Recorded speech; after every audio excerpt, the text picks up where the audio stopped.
नमो अरियंताणं नमो सिद्धाणं नमो आयर्याणं नमो उज्जैणं नमो लोये सौव साहुणम्।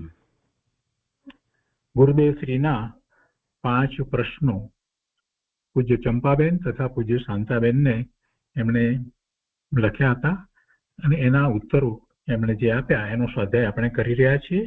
એમાં 2 પ્રશ્નોના ઉત્તરનો સ્વાધ્યાય આપણે કર્યો છે। હવે આજે આગળ પ્રશ્ન નંબર 3, 4 અને 5 એ લઈશું। ફરીથી જોઈએ કયા 5 પ્રશ્ન હતા।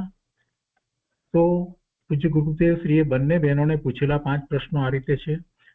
પહેલું, અગુરુ લઘુની વ્યાખ્યા સી રીતે કરી શકો છો। બીજું, જ્ઞાન સવિકલ્પ છે તો અનુભવ વખતે સવિકલ્પ કઈ રીતે છે, તેની ઘટના કઈ રીતે છે। આ 2 પ્રશ્નના ઉત્તરો આપણે બંને બહેનોએ જે રીતે આપ્યા એ વાંચનમાં લીધા, એનો સ્વાધ્યાય કર્યો। હવે આજે આગળના પ્રશ્નો લેવાના છે। તો ત્રીજો પ્રશ્ન છે, સર્વજ્ઞની વ્યાખ્યા તમારી ભાષાથી કેવી રીતે થઈ શકાય છે। સર્વજ્ઞની વ્યાખ્યા તમારી ભાષાથી કેવી રીતે થઈ શકાય છે। અને ચોથો છે, બીજા વેદાંત આદિ કરતા જીનનું જુદાપણું મુખ્ય મુદ્દા સહિત શું માન્યતામાં છે। અને પાંચમો પ્રશ્ન છે, આત્મ આનંદ અને નિર્વિકલ્પતામાં ભેદ અથવા કાળનું આંતરું શું છે। અને બંને જુદું જુદું લખવું એવી સૂચના ગુરુદેવે આપી હતી। તો એ આજે ત્રીજા પ્રશ્નથી આગળ આપણે લઈએ છીએ।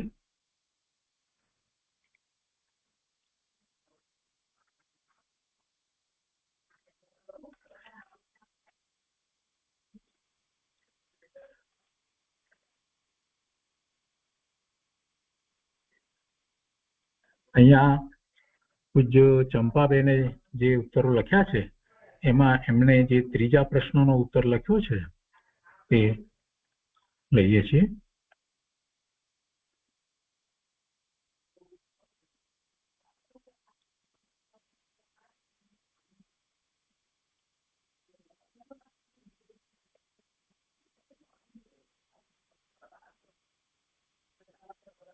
સર્વજ્ઞની વ્યાખ્યા તમારી ભાષાથી કેવી રીતે થઈ શકાય છે।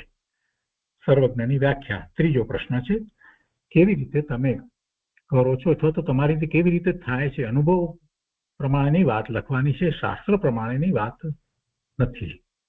તો એમાં ચંપાબેને જે ઉત્તર આપ્યો છે તે આ રીતે છે। સર્વજ્ઞની વ્યાખ્યા વિશે પૂછેલ પ્રશ્ન, એનો ઉત્તર આપ્યો છે એમણે। ત્રીજા પ્રશ્નનો બેન શ્રી ચંપાબેન દ્વારા લખાયેલ ઉત્તર એમાં અહીંયા કહે છે કે સ્વ પર પ્રકાશક સ્વભાવવાળું જ્ઞાન, શેની વાત ચાલે છે? સર્વજ્ઞની વ્યાખ્યા, સર્વજ્ઞ પરમાત્મા, સર્વજ્ઞ કોને કહેવાય, કેવી રીતે તમે સર્વજ્ઞ માનો છો, કેવી રીતે તમને સર્વજ્ઞની અનુભવપૂર્વક શ્રદ્ધા થઈ છે, એ વાત છે। અહીંયા એ છે કે સ્વ પર પ્રકાશક સ્વભાવવાળું જ્ઞાન, પોતાની સંપૂર્ણ તરંગરૂપ પર્યાયમાં સહજ પરિણમીને સ્વ સ્વભાવમાં કુદરતી તથા કુદરત પ્રમાણે પરિણમે છે, તેનું નામ સર્વજ્ઞતા। આપણે તો વિચાર એવી રીતે કરીએ, પર પ્રકાશકપણાનો જ પહેલો વિચાર કરીએ સર્વજ્ઞની વ્યાખ્યામાં કે જેમને જે જ્ઞેય માત્રને જાણે છે તે સર્વજ્ઞ છે અને અનંત જ્ઞેયોને એક સમયમાં યુગપત બધાને સાથે જાણે છે। એટલે કે ત્રણ લોકના સર્વ પદાર્થોના, જગતના બધા પદાર્થોના ત્રણેય કાળની બધી પર્યાયને યુગપદ એક સાથે જાણે છે, એ જ વાત આપણે લઈએ છીએ। પણ સાથે વિચાર કરવાનો છે કે સ્વપ્રકાશક જ્ઞાન છે। જ્ઞાન સ્વપ્રકાશક અને પરપ્રકાશક, એટલે પહેલું હંમેશા આપણે બોલીએ છીએ તો સ્વપ્રકાશક, પણ વિચાર કરીએ છીએ પરપ્રકાશકનો જ પહેલા કરીએ છીએ। આત્માને પ્રકાશનારું જ્ઞાન છે, પ્રભુને એ પૂર્ણપણે પ્રાપ્ત થયું છે, પ્રગટ થયું છે, એટલે સ્વને પ્રકાશે છે, એની મુખ્યતા છે। અને એ વાત જેને અનુભવ થયો હોય આત્માનો, એને તરત જ એ વાત જ ખ્યાલમાં આવે, એનો જ એને વિચાર થાય। પૂજ્યબેન શ્રી ચંપાબેનને પણ એમ જ છે। એટલે કે છે કે સ્વ પર પ્રકાશક સ્વભાવવાળું જ્ઞાન પોતાની સંપૂર્ણ તરંગરૂપ, પોતાની સંપૂર્ણ તરંગરૂપ પર્યાયમાં સહજ પરિણમીને સ્વસ્વભાવમાં કુદરતી તથા કુદરત પ્રમાણે પરિણમે છે તેનું નામ સર્વજ્ઞતા છે. પરની વાત, બાહ્યની વાત જે છે પછી પહેલા તો પોતાની જ વાત લીધી. સ્વસ્વભાવમાં કુદરતી તથા કુદરત પ્રમાણે પરિણમે છે તેનું નામ સર્વજ્ઞતા છે. બાહ્યથી પરજ્ઞેયોને જાણવા છતાં અભ્યંતરમાં પોતાની જ જ્ઞાન તરંગરૂપ પર્યાયમાં પરિણમે છે. બાહ્યથી પરજ્ઞેયોને જાણવા છતાં એટલે શું? પરજ્ઞેયો જણાઈ જાય છે, જાણવા માટે ઉપયોગ કઈ બહારમાં એમનો ઉપયોગ જતો નથી. પરજ્ઞેયો એમને એમના જ્ઞાનમાં જણાય છે. એટલે કે છે કે બાહ્યથી પરજ્ઞેયોને જાણવા છતાં અભ્યંતરમાં પોતાની જ જ્ઞાન તરંગરૂપ પર્યાયમાં પરિણમે છે. કુદરતી જ્ઞાતા પોતે કુદરત પ્રમાણે પરિણમે છે. બે વખત લીધું ને, કુદરતી જ્ઞાતા અને કુદરત. કુદરતી જ્ઞાતા પોતે જ્ઞાન સ્વભાવી છે એટલે કુદરતી, અને પોતે કુદરત પ્રમાણે પરિણમે છે એટલે જગતમાં જે રીતે જ્ઞેયો છે એ જ પ્રમાણે એ જ્ઞેયો એમના જ્ઞાનમાં ઝળકે છે એટલે કુદરત પ્રમાણે પરિણમે છે. બાહ્ય કુદરત બીજા દ્રવ્યો, અભ્યંતર કુદરત એટલે પોતે સંપૂર્ણ પર્યાયમાં પ્રગટ પરિણમે છે. જો બે કુદરતમાં બે વાત લીધી, બાહ્યની વાત પણ લીધી અને અભ્યંતર. અભ્યંતરમાં પોતાના અનંત ગુણ છે, એનું અંદરમાં ભવન ચાલી રહ્યું છે ને, પોતાના અનંત ગુણોનું ભવન અંદરમાં ચાલી રહ્યું છે ને, એ પણ કુદરતી છે, એ કુદરત છે, એ વસ્તુ છે, એ ધ્રુવ વસ્તુ છે, એમ જ થઈ રહ્યું છે. કુદરતી જ્ઞાતા પોતે કુદરત પ્રમાણે પરિણમે છે. એનો અર્થ કર્યો કે બાહ્ય કુદરત બીજા દ્રવ્યો, બાહ્ય કુદરત એટલે બીજા દ્રવ્યો, બધા જ દ્રવ્યો એ પરિણમે છે. એનું પરિણમન એટલે દરેક સમયની પર્યાય, બધાની એક સમયની પર્યાય, કેટલી પર્યાયો? ત્રણેય કાળની પર્યાયો. અને અભ્યંતર કુદરત એટલે પોતે સંપૂર્ણ પર્યાયમાં પ્રગટ પરિણમે છે. એટલે કાંઈ એવું નથી કે સ્વને જાણે છે ત્યારે પરને નથી જાણતા અને પરને જાણે છે ત્યારે સ્વને નથી જાણતા, એમ નથી. બંને સાથે છે. કેમ કે સ્વભાવ સ્વ પર પ્રકાશક છે અને પોતે સ્વભાવ ભાવે પરિણમે છે, તો અભ્યંતર અંદરમાં પોતાના અનંત ગુણ અને પર્યાયોને અનુભવે છે. અભ્યંતર કુદરત પોતે સંપૂર્ણ પર્યાયમાં પ્રગટ પરિણમે છે. જ્યાં કોઈ અંશ અધૂરો નથી, જ્યાં સ્વલક્ષ સ્વ ઉપયોગ પૂર્ણ પરિણમીને જ્ઞાનનું સ્વ પર જ્ઞાયકપણે પૂર્ણ પરિણમવું, તેનું નામ સર્વજ્ઞતા છે. પૂર્ણ પરિણમીને જ્ઞાનનું સ્વ પર જ્ઞાયકપણે પૂર્ણ પરિણમવું, તેનું નામ સર્વજ્ઞતા છે. આ સર્વજ્ઞતાની વાત લીધી છે. અને પૂજ્ય શાંતાબેને આ ત્રીજા પ્રશ્નનો જવાબ આપ્યો છે, એ પણ આપણે લઈએ.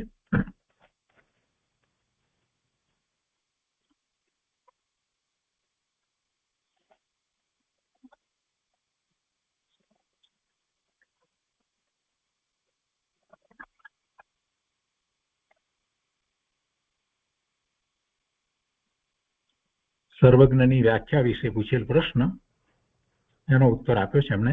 ત્રીજા પ્રશ્નનો બેન શ્રી ચંપાબેન દ્વારા લખાયેલ ઉત્તર. સ્વ પર પ્રકાશક સ્વભાવ વાળું જ્ઞાન પોતાની સંપૂર્ણ તરંગરૂપ પર્યાયમાં સહજ પરિણમીને સ્વ સ્વભાવમાં કુદરતી તથા કુદરત પ્રમાણે પરિણમે છે, તેનું નામ સર્વજ્ઞતા. એમને પણ એ રીતે જ વાત કરી છે. આપણે ચંપાબેનના જવાબ પ્રશ્ન લઈ લીધો છે. જરા શાંતાબેનનો ત્રીજા પ્રશ્નનો જવાબ આ રીતે છે.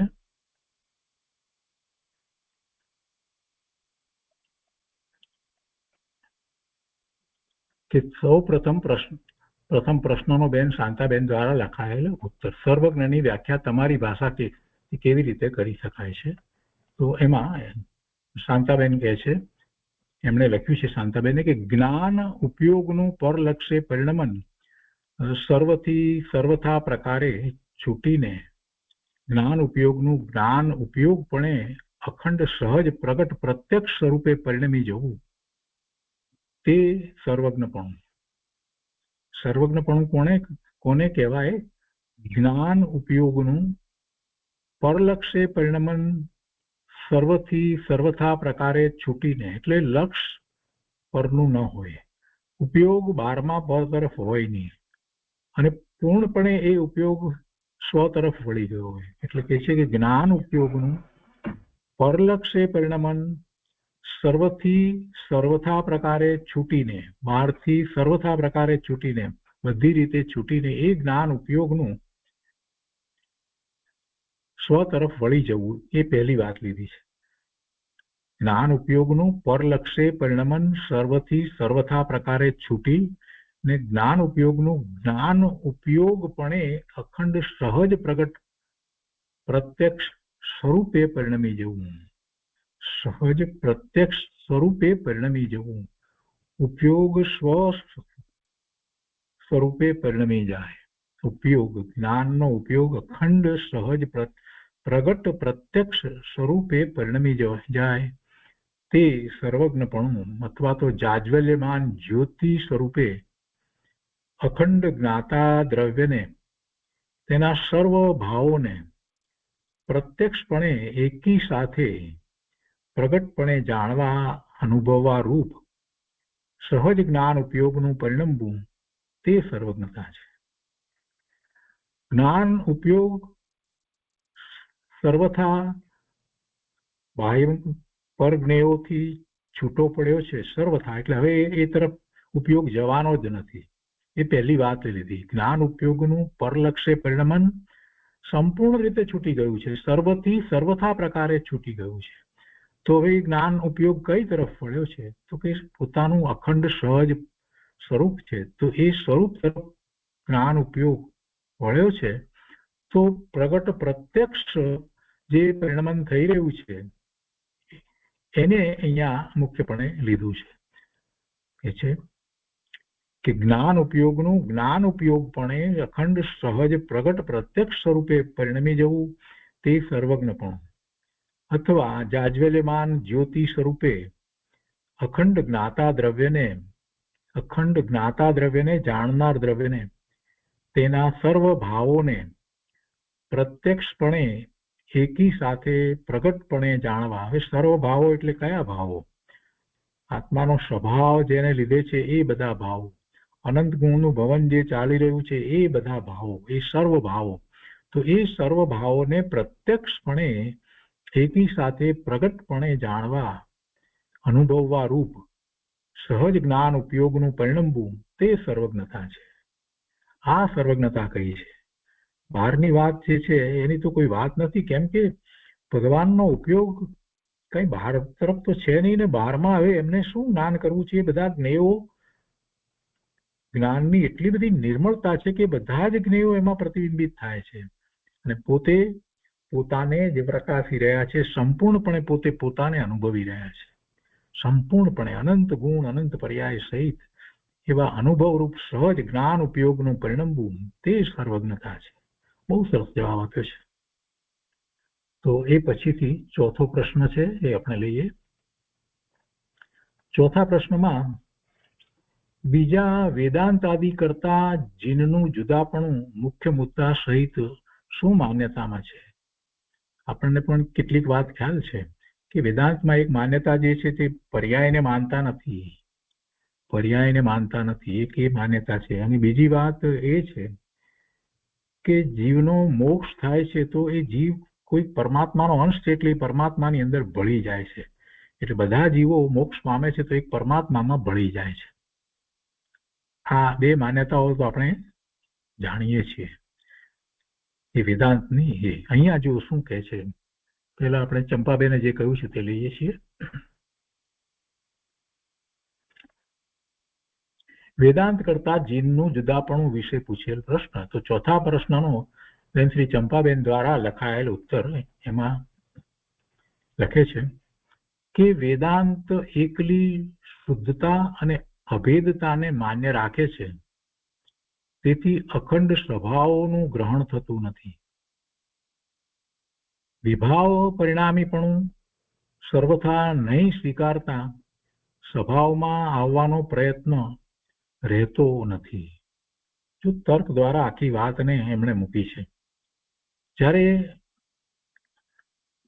એકલી શુદ્ધતા અને એકલી અભેદતાને માન્ય રાખે, પર્યાયને ગણે જ નહીં, તો પર્યાયમાં પોતાને મલિનતા છે, પર્યાયની અંદર પોતાને વિભાવ ભાવરૂપ પરિણમવું થઈ રહ્યું છે, પર્યાયમાં વિકાર છે, પર્યાયમાં રાગ દ્વેષ છે, તો એ બધાનો તો સ્વીકાર જ નથી થતો.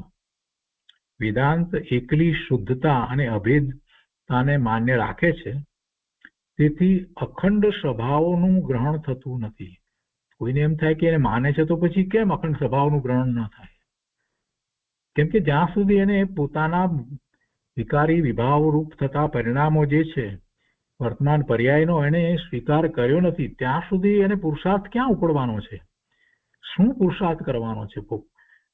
નિર્મળ પર્યાય અને મલિન પર્યાય બે વચ્ચેનો ભેદ સમજે અને નિર્મળ પર્યાય જે થાય છે તે સ્વરૂપનું લક્ષ કરતા એવી પર્યાય થાય છે, એ પરિણામ, એ નિર્મળ પરિણામ, રત્નત્રયના પરિણામ. જ્યારે આ પરના લક્ષ્ય થતા શુભાશુભ ભાવના પરિણામ વિભાવ પરિણામ છે.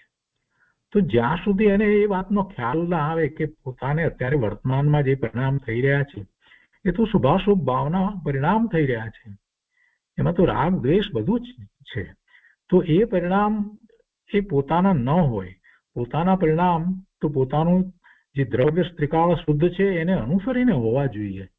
અને એમ નિર્ણય કરી અને એવા પરિણામ પ્રગટ કરવાનો એ પુરુષાર્થ કરે ત્યારે એને એવા પરિણામ થાય.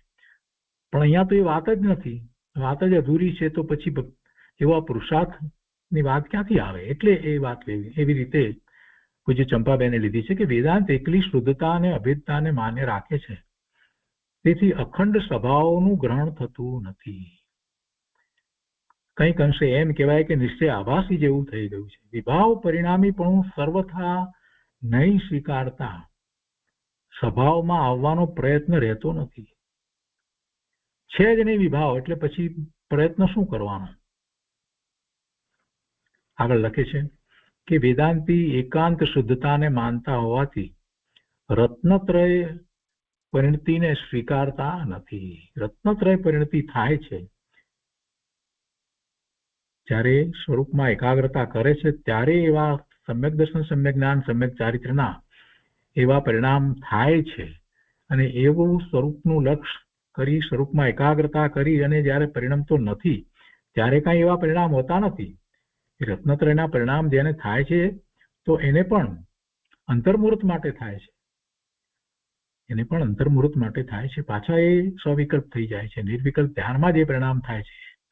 અને જ્યારે એ નિર્વિકલ્પ ન થાય અને પછી એવા જ પરિણામ સતત થાય ત્યારે તો એ શ્રેણી ચડી જાય છે. એટલે આ બધી વાત વેદાંત પ્રમાણે તો કોઈ રહેતી જ નથી. એટલે રત્નત્રયના પરિણામ થાય છે, ફરી પાછા એને શુભાશુભ ભાવ થાય છે, આ બધી તો વાત જ નથી. એક જ વાત લઈને બેસી ગયા, એકાંતે શુદ્ધ. વેદાંતી એકાંત શુદ્ધતાને માનતા હોવાથી બસ આત્મા શુદ્ધ છે, તો પછી કરવાનું શું રહ્યું? શુદ્ધ છે તો છે, બસ પતી ગઈ વાત. વેદાંતી એકાંત શુદ્ધતાને માનતા હોવાથી રત્નત્રય પરિણતિને સ્વીકારતા નથી. અંતરની સાધક દશા તેને પ્રગટ થતી નથી. એકાંત શુદ્ધતા સ્વીકારતા હોવાથી બીજા પડખાની અશુદ્ધ પરિણતિને સર્વથા સ્વીકારતા નથી. કેમ કે પર્યાયને જ માનતા નથી, તો બીજી પર્યાયની ક્યાં વાત કરી? બસ આત્મા શુદ્ધ, એક જ વાત લીધી છે. આ બહુ મોટી વાત છે. આમાં પછી પુરુષાર્થ કેવી રીતે થાય?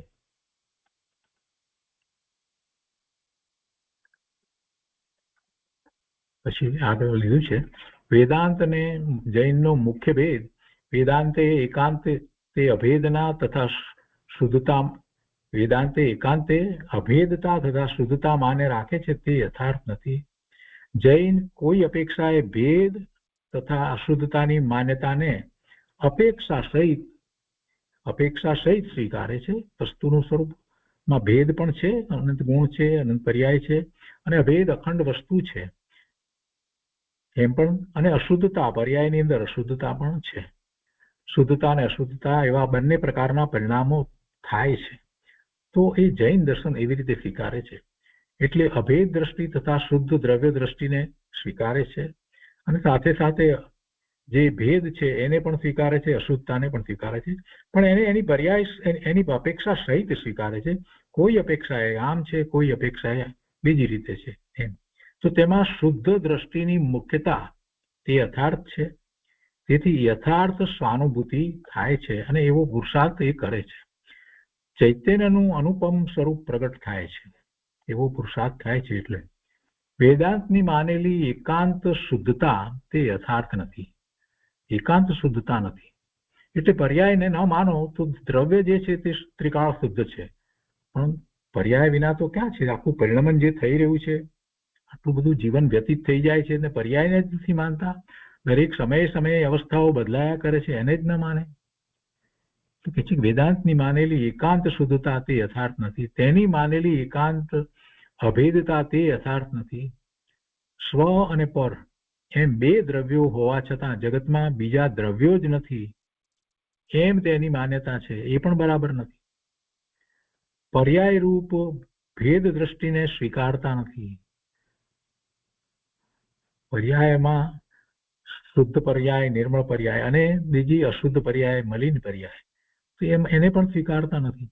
અથવા તો દ્રવ્યનો પરિણમન સ્વભાવ હોવા છતાં તે સ્વીકારતા નથી. કેમ કે પર્યાયને ન સ્વીકારે ત્યારે પછી એમ જ થયું કે પર્યાયને સ્વીકારતા નથી એટલે પરિણમન સ્વભાવ છે એને પણ સ્વીકાર્યું નહીં. એટલે દ્રવ્યને પણ સાચી રીતે એમણે સ્વીકાર્યું નથી. દ્રવ્યનું પરિણમન છે, દરેક સમયે એનું પરિણમન થાય છે, દરેક સમયે એની પર્યાય થઈ રહી છે, તો એનો પણ એને તો સ્વીકાર થયો નહીં. કેટલી બધી વિપરીતતા થઈ જાય છે. આગળ કહે છે કે યથાર્થ જ્ઞાન હોય તો જ ભેદ જ્ઞાન અને શુદ્ધ પરિણતિ પ્રગટે છે. પર્યાયને વેદાંત નહીં સ્વીકારતા દ્રવ્યના અખંડ સ્વભાવનું ગ્રહણ થતું નથી.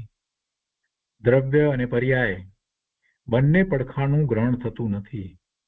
તેથી એની માનેલી એકાંત શુદ્ધતા પણ સત્ય ઠરતી નથી. એમની માનેલી એકાંત શુદ્ધતા પણ સત્ય ઠરતી નથી. પછી શાંતાબેને આ પ્રશ્નનો જે જવાબ આપ્યો છે તે આપણે લઈએ છીએ. ચોથા પ્રશ્નનો શાંતાબેન દ્વારા લખાયેલ ઉત્તર.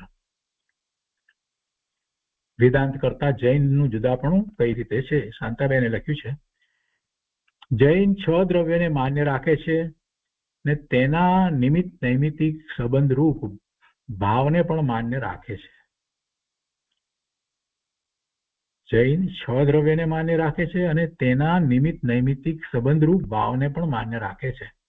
ત્યારે વેદાંત એક જ દ્રવ્યને માને છે, અને એક જ દ્રવ્યને માનતા નિમિત્ત નૈમિતિક સંબંધરૂપ ભાવનો નિષેધ થઈ જાય છે. બીજું દ્રવ્ય હોય તો એની સાથે નિમિત્ત નૈમિતિક સંબંધ બને ને, એ સિવાય નિમિત્ત નૈમિતિક સંબંધ કેવી રીતે થાય? એટલે એવા નિમિત્ત નૈમિતિક સંબંધ નો પણ નિષેધ થઈ જાય છે. અને તેનો નિષેધ થતા નૈમિતિક રૂપ જે દ્રવ્યનો સ્વભાવ એટલે પરિણમન જે થાય છે તે નૈમિતિક, તો તેનો નિષેધ થાય છે. અને સ્વભાવનો નિષેધ થતા દ્રવ્ય વસ્તુનો નિષેધ થાય છે. પછી દ્રવ્યના સ્વભાવનો નિષેધ કરીએ તો પછી દ્રવ્ય ક્યાં રહ્યું? તેમાં તો દ્રવ્યનો જ નિષેધ થઈ ગયો. દ્રવ્યનો પરિણમન સ્વભાવ છે, દ્રવ્યનો પરિણમન સ્વભાવ છે, એના પરિણામ થાય છે, આ પર્યાય છે, આ બધાનો તો વેદાંત સ્વીકાર કરતું નથી. તો પછી એ દ્રવ્યને એમણે માન્યું એ પણ ક્યાં દ્રવ્ય કહેવાય? કઈ રીતે દ્રવ્ય કહેવાય? એટલે જૈનના અભિપ્રાયમાં વસ્તુ દ્રવ્યનું અખંડ અસ્તિત્વ રહે છે, ત્યારે વેદાંતના અભિપ્રાય પ્રમાણે દ્રવ્યની સ્વાધીનતા વગેરે બધું ઉડી જાય છે. એટલે વસ્તુ સ્વભાવની કંઈ પણ અવસ્થા કે મર્યાદા રહેતી નથી. તેમ પરદ્રવ્યનું નિમિત્ત પામીને આત્મદ્રવ્યની પર્યાય વિકારપણે પરિણમે છે, તેને પણ વેદાંત માનતા નથી. વિકાર થાય છે તો પરદ્રવ્યના નિમિત્તે થાય છે, એ નિમિત્ત કારણ છે, પણ એટલે બીજું દ્રવ્ય છે અને એવો નિમિત્ત નૈમિતિક સંબંધ પણ છે. થાય છે પોતાના પરિણામ, પણ લક્ષ્ય પર તરફ છે, તો તેને પણ વેદાંત માનતા નથી. કેમ કે એવા પરિણામને જ માનતા નથી, વિકારી પરિણામને જ માનતા નથી, વિકારને અવિકારપણે માને છે. કોઈ વિકાર છે જ નહીં, એટલે કે અવિકાર પર્યાયપણે પ્રણમવાનો તેનો પુરુષાર્થ ઉપડી શકતો નથી. વિકારને માને તો અવિકારી માટેનો પુરુષાર્થ થાય ને, એ સિવાય કેવી રીતે થાય? એટલે તેના અભિપ્રાય, વેદાંતના અભિપ્રાય પ્રમાણે તેને સંપૂર્ણ કાર્ય સિદ્ધ થઈ શકતું નથી, અને તે સંપૂર્ણ સુખને અનુભવી પણ શકતા નથી. આગળ કહે છે કે જૈન પરદ્રવ્યના નિમિત્તે આત્મદ્રવ્યની જેમ ને જેટલા અંશે આત્મદ્રવ્યને જેમ ને જેટલા અંશે એ વિકાર પર્યાય થાય છે, આત્માની એ પર્યાય છે, તો તે પ્રમાણે તેને માન્ય રાખે છે. એટલી અશુદ્ધિ મલિનતાને માને છે, એટલે એ વિકારી પર્યાયને દૂર કરી અને અવિકારી પર્યાયને પ્રાપ્ત કરવાનો એ પુરુષાર્થ કરે છે. અવિકાર પર્યાય પ્રણમવાનો તેનો પુરુષાર્થ ઉપડી શકે છે, એટલે તે સર્વ કાર્ય સિદ્ધિને પણ પહોંચી શકે છે, અને તે સંપૂર્ણ સુખને અનુભવી પણ શકે છે. માટે જૈનનો અભિપ્રાય સત્ય છે, અને વેદાંતનો અભિપ્રાય તે સત્ય નથી. આ રીતે વેદાંત અને જૈન જુદા પડે છે. વેદાંત આત્માને સર્વથા શુદ્ધ માને છે, અને જૈન પણ દ્રવ્ય દ્રષ્ટિએ સર્વથા શુદ્ધ માને છે. દ્રવ્ય દ્રષ્ટિએ આત્મા શુદ્ધ છે, પણ પર્યાય દ્રષ્ટિએ બે પ્રકારે છે. સંસાર પર્યાય પણ છે અને સિદ્ધની પર્યાય પણ છે. એટલે તે અપેક્ષાએ સાધારણ રીતે બે એક છે તેમ કહી શકાય. એટલે દ્રવ્ય દ્રષ્ટિએ આત્મા શુદ્ધ છે એમ વેદાંત પણ આત્માને શુદ્ધ માને છે. તો એટલું પણ વેદાંત શુદ્ધ માને છે તે શુદ્ધનું યથાર્થ સ્વરૂપ સમજ્યા વગર શુદ્ધ માને છે, ત્યારે જૈન છે તે શુદ્ધ યથાર્થ સ્વરૂપ સમજીને શુદ્ધ માને છે. માટે તે રીતે પણ જૈન અને વેદાંત જુદા પડે છે. બહુ સરસ રીતે ઉત્તર આપ્યો. બંને બહેનોનો ઉત્તર બહુ જ ગંભીર અને બહુ જ સરસ રીતે, એમ કે જેમાં તર્ક અને સિદ્ધાંત બંનેની વાત આવી જાય એ રીતે આવ્યો. હવે 5મો પ્રશ્ન છે એ આપણે લઈએ છીએ.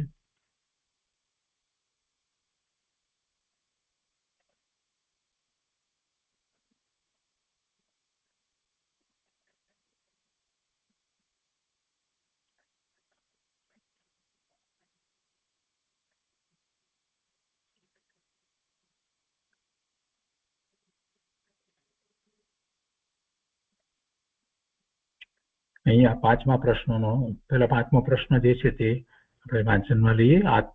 આત્મ આનંદ અને નિર્વિકલ્પતામાં ભેદ અથવા કાળનું આંતરું શું છે? આત્માનો આનંદ અને નિર્વિકલ્પતા, એમાં વચ્ચે કેટલો કાળ જાય છે, અથવા તેનો કાળનું આંતરું શું છે, ભેદ શું છે, એ સંબંધીનો પ્રશ્ન છે 5મો પ્રશ્ન. 5મો પ્રશ્ન ચંપાબેને જે ઉત્તર આપે છે તે લઈએ.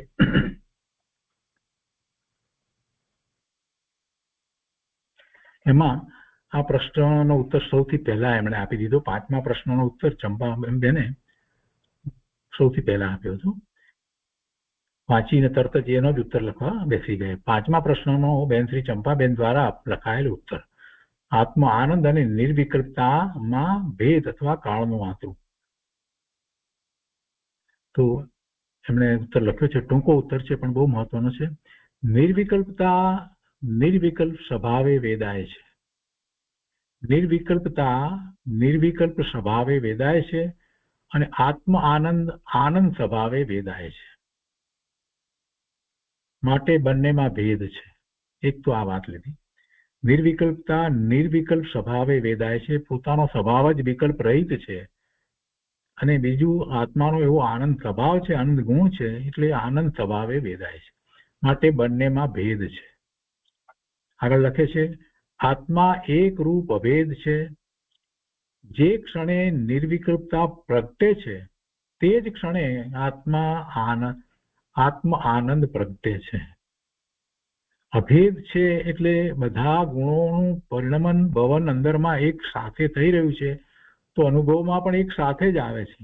એટલે જેવો એ નિર્વિકલ્પ થયો, જીવ જ્યારે નિર્વિકલ્પ થાય છે, વિકલ્પ છૂટી અને સ્વને અનુભવે છે તો એ જ ક્ષણે એને આત્માનો આનંદ, સુખ, શાંતિ બધું એક સાથે જ અનુભવમાં આવે છે.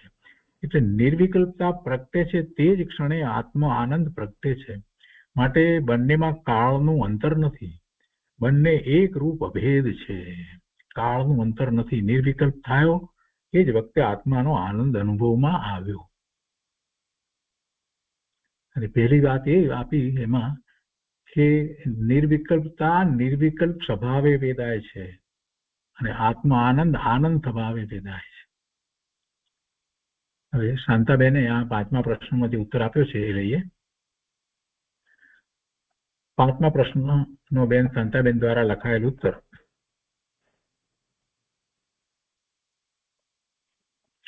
ત્યાં લખ્યું છે કે આ પ્રશ્ન વાંચીને તરત લખાયેલો છે. સંવત 1993 ઈસવીસન 1937 માગશીર સોમવારે 5 થી લખવાની શરૂઆત થઈ. તેમાં આ પહેલો લખાયો છે.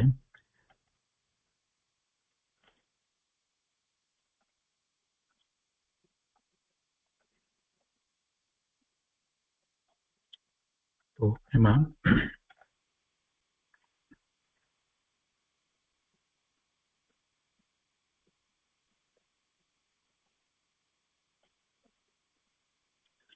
લખે છે કે જે વખતે આત્મ ઉપયોગ પરલક્ષથી છૂટી પોતાના જ્ઞાયકમાં એકાકાર નિર્વિકલ્પ ઉપયોગ પ્રણમે છે એટલે પરિણમે છે. જે વખતે આત્મ ઉપયોગ પરલક્ષથી છૂટી એની દિશા પલટે છે, પર તરફ લક્ષ હતું એ લક્ષ હવે સ્વ તરફ થયું એટલે ઉપયોગ સ્વ તરફ વળ્યો. જે વખતે આત્મ ઉપયોગ જ્ઞાન દર્શનનો ઉપયોગ પરલક્ષથી છૂટી પોતાના જ્ઞાયકમાં એકાકાર નિર્વિકલ્પ ઉપયોગ પરિણમે છે. પોતાના જ્ઞાયકમાં એકાકાર સાથે એક રૂપ થતો, જ્ઞાયક સાથે એક આકારે થતો એવો એ ઉપયોગ પરિણમે છે. તે વખતે જ ખરો આનંદ અનુભવાય છે. ઉપયોગનું નિર્વિકલ્પપણે પ્રણમવું એટલે પરિણમવું. ઉપયોગનું નિર્વિકલ્પપણે પ્રણમવું અને આનંદનું અનુભવવું તે બે એક સાથે જ થાય છે. તેમાં કાળનું અંતર કંઈ જણાતું નથી. આત્મ ઉપયોગ ત્યારે નિર્વિકલ્પપણે હોય છે ત્યારે જ ખરો આનંદ અને ખરું સુખ વેદાય છે.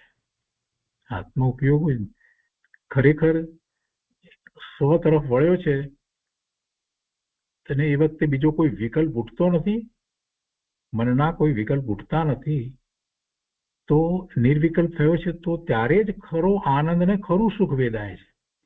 જે ખરો આનંદ અને ખરું સુખ ત્યારે કે જ્યારે આત્મ ઉપયોગ નિર્વિકલ્પપણે હોય ત્યારે. હવે તેમાં ભેદ તો શું કહેવો, પણ તેમાં સ્વભાવ ભેદ અપેક્ષાએ ભેદ લઈએ તો લઈ શકાય, બાકી બીજો તો કોઈ ભેદ પડે નહીં. બાકી તો અભેદ એકાકાર પ્રણમે તેમાં ભેદ તો શું કહેવું. પોતે એકાકારપણે પરિણમે છે, સ્વ સાથે એક રૂપ થઈને પરિણમે છે. દ્વૈત રહેતો નથી. આપણે કહીએ છીએ ને, જે અનુભવનારો છે ને જેને અનુભવે છે એમાં બે પણ રહેતું નથી, એકાકાર થઈને પરિણમે છે. અને પહેલા જે વાત તો કરી દીધી કે નિર્વિકલ્પતા અને આનંદ એ બેની વચ્ચે કોઈ કાળનો ગાળો નથી, કાળનું અંતર નથી. કે છે કે બાકી તો અભેદ એકાકાર પરિણમે તેમાં ભેદ તો શું કહેવું. તો આ રીતે 5 પ્રશ્નોના ઉત્તર શ્રી સદગુરુ પ્રતાપે યથાશક્તિ પ્રમાણે લખ્યા છે. એમ કરીને એમણે આ પૂરું કર્યું છે. આપણે પણ એ રીતે આ 5 પ્રશ્નોના ઉત્તરો પૂજ્ય બેન શ્રી ચંપાબેન અને પૂજ્ય શાંતાબેનના વાંચનમાં લીધા અને એમાંથી આપણને શાસ્ત્ર સિવાયની કેટલીક વાત ખ્યાલમાં આવી. અનુભવમાં કેવી રીતે વસ્તુ સ્વરૂપ અનુભવાય છે એના ઉપરથી આપણને ખ્યાલ આવે છે. તો આજનો સ્વાધ્યાય આપણે અહીંયા સુધી રાખીએ છીએ. આ 5 પ્રશ્નોના ઉત્તરનો આ સ્વાધ્યાય પૂરો થયો.